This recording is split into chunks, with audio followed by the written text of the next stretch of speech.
All right, here with LaKeidra Stewart. LaKeidra is now the new coach at McKinney, leaving Duncanville. First off, congratulations on that. Thank you. Thank you. Have you met with any of the girls yet at McKinney? Yeah. Yes, actually I have. I went over to the school and they actually introduced me to all of the female athletes there. And I also got to meet some of the track guys and cross country kids as well. And it was really great. But yeah, I had a chance to, meet some of the girls and kind of show them, hey, I'm going to be your coach next year. Just off the top of your head, now obviously you haven't had a practice yet. What do you see as the biggest difference between Duncanville and McKinney? Well, for one, of course, at Duncanville, my main concentration was coaching boys, whereas at McKinney, I'll be head coach of the girls. But the way we're gonna have our program is basically combined. So I'll still be working with boys, somewhat in a sprint capacity. But I'm just really excited to get the chance to work with girls and really just kind of share a lot of the things that I've learned along the way. Talk to me about the combined philosophy. When I saw the announcement in the paper, it said strictly the McKinney girls. It Hmm. didn't mention anything about combined. So can you elaborate on that a little bit? Yeah, so it's just something that we've kind of talked about a little bit with the head boys track coach, Coach So. He and I Hmm. have talked a little bit about our philosophies, and they're really similar. And we definitely like to work together. With seeing kind of what that model looks like. So, for instance, we would have like a coach working with the short sprinters, boys and girls, a coach working with hurdlers, boys and girls, and just kind of moving forward with that model, just seeing how we like how that looks. Excellent. Has McKinney done that before? I think they have in the past. Yeah, I think they did in the past. I think they got away from it for a little while, but Okay. it's just something that we're interested in trying to do again. All right. So take us into that first official team meeting Mhm. when it's actually getting ready to be, I guess, either cross country or track season. How are Right. you setting the tone? Well, the most important thing is going in initially and, like you said, setting the tone. That you know, regardless of things in the past and hearing things like, "Oh, you've done this and doing that," we're gonna bring something new to Hmm. McKinney, and that's our plan. That's what we want to do. Speed is something that is very important, very special, to me. And so it's speed season, so we're ready to get that started. So I really want to bring that home the first time talking with them, and even talking to my cross country kids. Like, they're extremely excited to get started, and just to kind of learn some of the things that I plan to bring over there.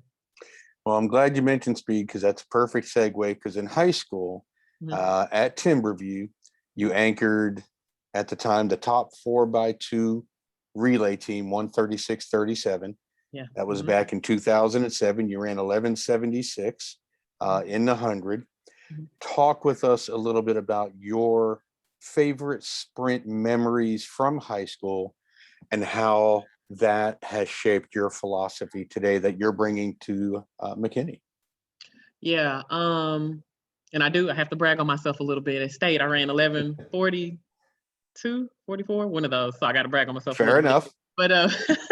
But I have such great memories from high school, from school track to summer track. I mean, there's just so many to name. Setting the regional record in the 200 was definitely a big goal of mine. I wanted to achieve my Dallas Gold teammate Portia Lucas had the record in the 200, and that was my goal all season, to break that. And of course, us winning state in the 4x2, that was just amazing. And what happened, we actually had dropped the stick in the 4x1 that year, and we had a shot to win state overall. We had one of my teammates, Missy Barnes, who went to Oklahoma. She was running the 100. I Okay. was in the 200. And we had our 4x1. We would have had our 4x1 and 4x2 at state. and we dropped the stick at regionals, and Oh, yeah, it was crushing. But for us to go out there and run the way we did on the 4x2, it definitely was kind of like that golden, silver lining for us at the end of the day. But that and summer track, I ran with Dallas Gold, and you know, I got to run on a 44 4x1 in high school. I know not everyone can say that, and it was amazing. I had an amazing high school running experience. so if you had to sum up your philosophy on speed development Mhm. that you are going to now share with McKinney's overall program, what would that be? The main thing is to keep it simple. Start with the Mhm. basics first. And really just assume that your kids are starting from a blank slate, that they haven't, that they know nothing, and they might possibly have, like learned a lot of things along the way. But I just automatically assume, hey, my kids, we're going to start from ground zero, and we're just going to build from there. And that's where it starts with body position. I'm a Right. really big on arm swings and things like that, talking about the start of their race, accelerating, um turning over, transition, just really starting from the basics and continuing to build from there. So we're not day one, hey, we're just going to go out here and run. Like, no, we're not. We're not going to do that. We're going to start slow, start teaching drills, how to do things properly, and then we just build from there. Beautiful position, posture. Love it. Hmm. Hmm. Now you ran at UT, you ran at A&M, you had great Yeah. success, and especially under Coach Henry. What have you learned about running a program that you're going to bring to McKinney? So, yes, of course, University of Texas, great program. Being at A&M, I learned from one of the goats, Vince Anderson, and Right. I just learned so much about sprinting, but not just that, but being a people person, and how when people love you, they're willing to work for you. And to this day, I still talk to Coach Anderson all the time, like at least once a week, And so I learned so much from that, and from Coach Henry, I really learned, what it takes to build a successful program and how to sustain it, and how you have to really focus on every single group. You can't just worry about your relays. Like, you got to have throws. You got to have throwers. You have to have jumpers, pole vaults, high jump, 800 mile, 2 mile, like all of those points, every single point adds up, and how you have to focus on those things and show love to each group from day one. And that's definitely something I want to, continue to build at McKinney, on what they've already established, and to kind of, start that tradition as well. Yeah, there's no doubt he's maintained a level of excellence that far transcends most coaches in any sport, actually. For sure. I mean, From LSU to now what he's doing at A&M. I mean, yeah, it obviously doesn't get the notoriety, but you're talking this is Nick Saban-esque, if for not sure. even more. Yeah, and I dare say even more, with Coach Henry and what he built at LSU, and what Coach Shaver is Hmm. continuing, because Coach Shaver was one of his assistants, and it still continues to progress and be a staple program. And then for him to come to A&M and really turn A&M around to this national championship powerhouse. Yeah, Coach Henry, he was definitely somebody great to learn from as well. Let's talk about the timing of this move, Mhm, because Coach Paul mhm, leaves Duncanville. Now he's at Lancaster. mhm. You're now at McKinney. What was the timing? Did it never overlap that there was that window of opportunity you could have stayed and taken over the Duncanville program, or did the timing just not work that way? It's so ironic, honestly, because I didn't go looking for McKinney. Hmm. I wasn't really looking for anything. Of course, it's always been my aspirations to be a head coach, but timing wise with Coach Paul, he got this great opportunity, and it was time for him to move on. And honestly, with Duncanville, of course, great opportunity. I love my boys. Of course, talk to my kids every day. And that also would have been an extremely great opportunity. McKinney, they came after me. They came after me hard, and they definitely showed me a lot of love. I felt the love and support from them. And of course, like I said, Duncanville would have also been an extremely great opportunity. Mhm. But McKinney, they really showed me love, and they were like, "Hey, we're here. We want you." Wow, Mhm. Thank that's you. impressive. Thank you. Thank you. Let's go back to Coach Paul, because he Mhm. was quoted in the Dallas Morning News, Yes. and he said, when he hired you, he said, "I don't look at gender, I don't look at race, I Mhm. don't look at age, I look at knowledge." Have you found others in the track and field world as accepting for a female coach coaching boys sprints? One thing I'll say about Paul, he's definitely a pioneer when it comes to that.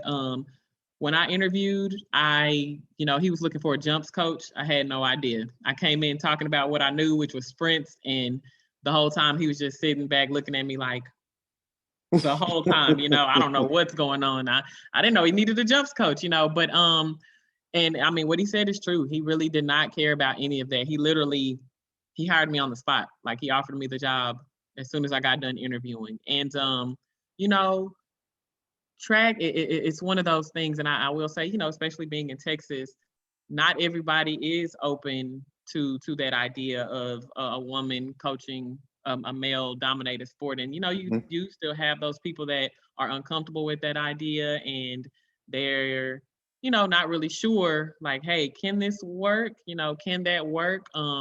So you have some people on that side, but you also have some people that's like, hey, we don't care. They're like, same thing with Paul. Like, we don't care what you look like, age, gender, race, whatever. We just want the best person for this position. And like I said, even at McKinney, I'll still get the opportunity to work with the boys. And everyone that I talk to, they don't care. Have you met any of the boys, the boy athletes at McKinney yet? I have, yeah, I've met a few of them. Some of the dual sport athletes, the ones that play football Right. and run track as well. So yeah, I've met quite a few, and some of the guys that play basketball that also run track. I've met them as well. Mhm. So I guess all you really need to do is just show them your resume from your sprinting days, and it's Yeah, like, they're gonna be like, "Coach, you're old. Have a seat." there you go. Right. Have you started preparing for cross country yet? Yes. How Listen. how is that going? So I will say, it is everyone in the district is so supportive. I mean, every school, every coach, every administrator, they're just so supportive, and books, and picking everyone's brains. And even my head coach from Mansfield Timberview, Cinda Bear, she was a cross country coach, Hmm. as well as track. So she kind of, and she told me, she was like, "Hey, LaKeidra, I didn't start out with cross country. I had no idea what was going on, and I learned over time." And so I'm just, and I've realized that, hey, it's not something that you're just gonna overnight. Just like with anything, it's something that you just got to dive right in, learn, ask questions, talk. And there's some amazing coaches at McKinney, assistant coaches, head coaches as well, that are really supportive and really helpful. So I'm excited to learn more, and just kind of jump in there. With cross country, what's been the biggest learning curve so far, or the biggest shock? It's like, I didn't know that at all. Uh, Honestly, the biggest thing is, me being a sprinter. In my mind, I'm just like, oh, they just woke up doing distance. Like, they just woke up, went outside, and they could just magically run 5 miles. Not realizing, like, no, they trained their bodies over Hmm. time to be able to do this. And they had to start out running a mile, and it was uncomfortable and it hurt. And they had to push past it. And then it started to become a little bit more comfortable. Then they got to 2 miles, and then, just continuing to work. And that's honestly been one of the biggest learning curves. And realizing that the way the points work, the less points, the better. But in cross country, I'm like, wait, what do you mean? We don't want, 150 points? No, we don't want that. So Oh, you don't want 150 points across country. exactly, right? Well, that's a terrible showing right there. Exactly. We don't want to do No, no, no, no. that. Oh my goodness. LaKeidra, like I mentioned at the beginning, I certainly thank you for giving up a little bit of your evening tonight so we can introduce to the track and field world in Texas here the new head coach at McKinney High School. And like I said, best of luck. And Thank we you. wish you nothing but the best. And we'll be following all your success.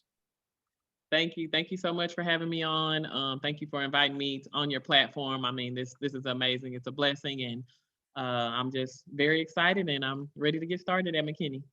Fantastic. We look forward to seeing you soon. Thank you. Go Lions. There you go.